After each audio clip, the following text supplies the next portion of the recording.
Oi, tudo bem? Hoje é o nosso segundo encontro e a gente vai falar sobre a origem dos óleos essenciais e as formas de extração. Falamos no nosso primeiro encontro, você se lembra?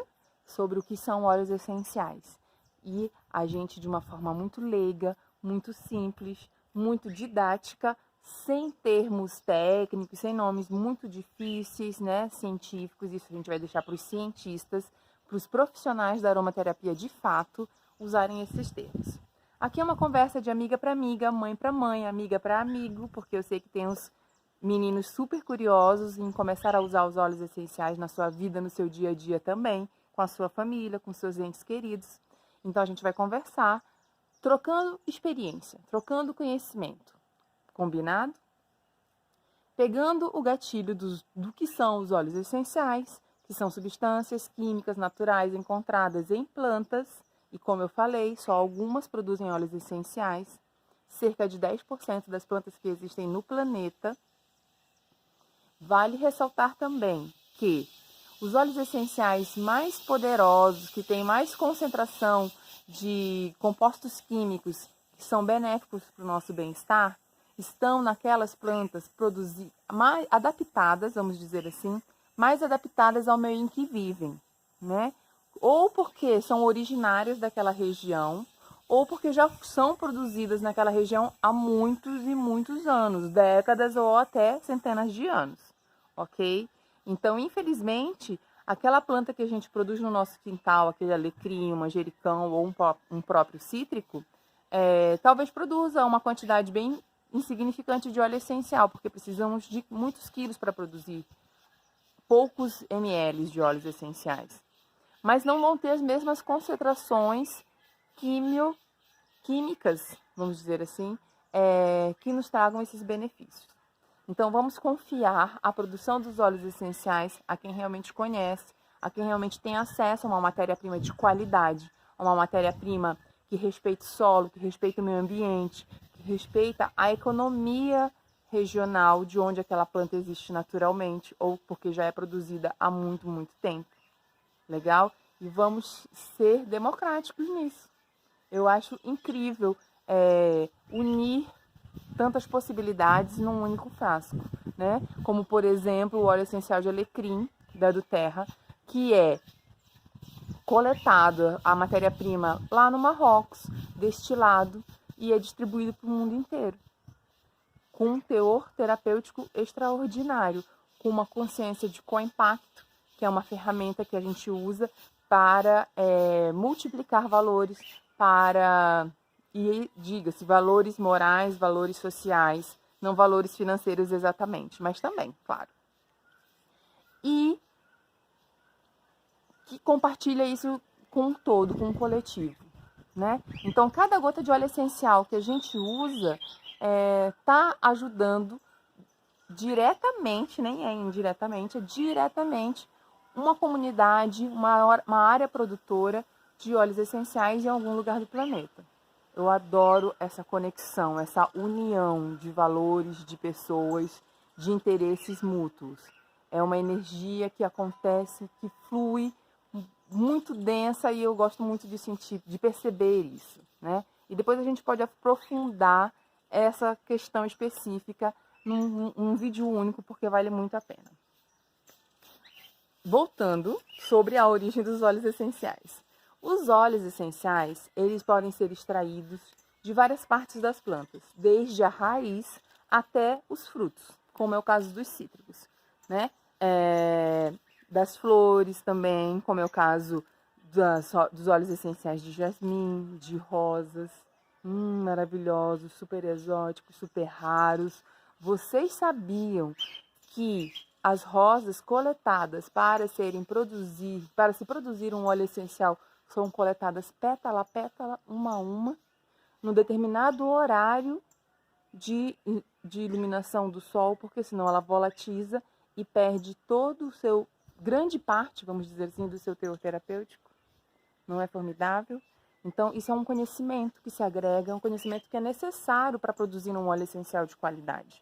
Então, quando a gente busca um produto que vai nos agregar bem-estar, é claro que é muito importante a gente saber de onde esse produto vem, como ele foi produzido, como que ele chegou até as nossas mãos.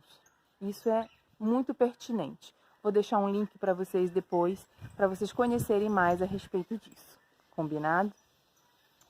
Depois de todo esse processo de conhecer, de cuidar até das sementes que vão produzir, as plantas que vão ser usadas para a extração do óleo essencial, até a colheita, até o processo de envasamento do óleo essencial, a gente usa principalmente 2 métodos de extração. A destilação a vapor e a prensagem a frio. Esses são os 2 métodos reconhecidos pelo ISO, que é um instituto que regulamenta certos processos no planeta.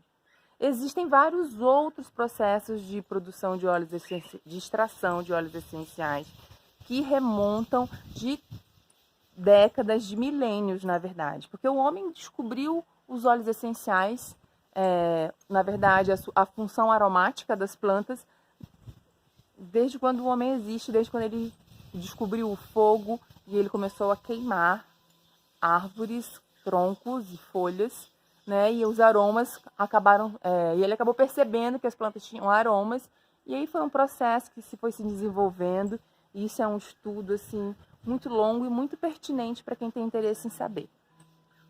Posso te indicar livros e posso te indicar cursos se você tem interesse em saber mais sobre isso. A gente pode bater uma conversa também mais próxima a respeito só desse assunto e sobre a história da aromaterapia, que também é formidável. Mas para que esse vídeo não se estenda muito, não se fique muito comprido e não tome muito nosso tempo, porque hoje todo mundo tem urgência, tem compromissos, então a gente vai de pouquinho, conversas periódicas e gradativas, combinado? Então a gente só usa quantas? 2 formas de extração, que é a destilação a vapor e a prensagem a frio, ok? A destilação a vapor usa-se na grandíssima maioria dos processos de produção de óleos essenciais, ok? A prensagem a frio é usada apenas para a extração dos óleos essenciais dos frutos cítricos, da casca dos frutos cítricos. Alguns deles são produzidos no Brasil, como é o caso da tangerina. Não é demais? Adoro o óleo essencial de tangerina. Me dá um alto astral, uma energia, uma disposição formidável. E sem falar que traz toda aquela memória olfativa de quando a gente era criança e algum adulto descascava uma tangerina pra gente degustar. É uma memória olfativa muito gostosa, muito deliciosa, e eu gosto muito da tangerina. E é o nosso óleo essencial brasileiro. Tem também a copaíba, que também é um óleo essencial brasileiro e vale muito a pena a gente usar ela como exemplo aqui. A copaíba, o óleo essencial de copaíba, na verdade, é produzido a partir da destilação da resina da copaibeira, que é uma árvore nativa da floresta amazônica. Já ouvi muitos comentários, mas alguém veio da floresta e trouxe óleo de copaíba para mim. Gente, a maioria desses produtos que são comercializados, envasados em garrafas plásticas, de reaproveitamento de bebidas, sem nenhuma identificação, de forma aleatória, não são óleos essenciais. A grandíssima maioria são resinas, é a resina extraída da árvore, né? O coletor dentro da floresta faz uma incisão na árvore, faz um furo na árvore e ele coleta a resina. E para a produção do óleo essencial, e ali você ter apenas o óleo essencial, que são os compostos químicos voláteis aromáticos, precisa passar por um processo de destilação. Sim, a resina do óleo essencial de copaíba passa por um processo de destilação a vapor, assim como galhos e folhas de outras plantas que produzem também óleos essenciais. Então, essa é uma coisa muito particular, muito peculiar de cada planta, não é um processo simples, é uma coisa que precisa ser equilibrada na temperatura, a umidade adequada. É um processo muito meticuloso, sem falar os testes que precisam ser feitos posteriormente. Existe uma regra, vamos dizer assim, entre aspas, de que basta um teste que se chama cromatografia gasosa para atestar que um óleo essencial é puro. Porém, esse teste não te dá garantia 100% de que o óleo essencial é orgânico, não tem contaminantes químicos, não tem contaminantes de micro-organismos, não tem nenhum tipo de compostos químicos sintéticos. A cromatografia gasosa simplesmente avalia a composição química do óleo essencial. E ele vai atestar se o quimiotipo daquela planta está adequado ao que ela se pretende, ao que ela se propõe, né?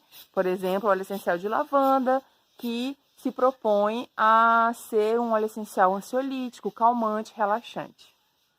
Vale também uma ressalva. Existem várias espécies de plantas, como por exemplo, a lavanda tem uma espécie que ela é calmante, ansiolítica, ajuda a gente a relaxar e a dormir. E existe uma outra espécie de lavanda que é muito cultivada no Brasil, que ela tem função inversa. Então, conhecer o nome botânico da planta para você saber que aquele óleo essencial realmente tem aquela função a ser aplicada é muito importante. A gente vai falar sobre isso num outro vídeo, com mais detalhes, com exemplos, para você compreender isso claramente. Combinado? Eu acho que isso ficou muito claro sobre a origem e as formas de extração. E qualquer coisa eu estou aqui, estou à disposição. É só fazer um comentário, mandar uma pergunta, que vai ser um prazer tirar suas dúvidas, esclarecer detalhadamente tudo isso. Um abraço, fica bem, boa semana para você. E um abraço perfumado, porque aroma é tudo.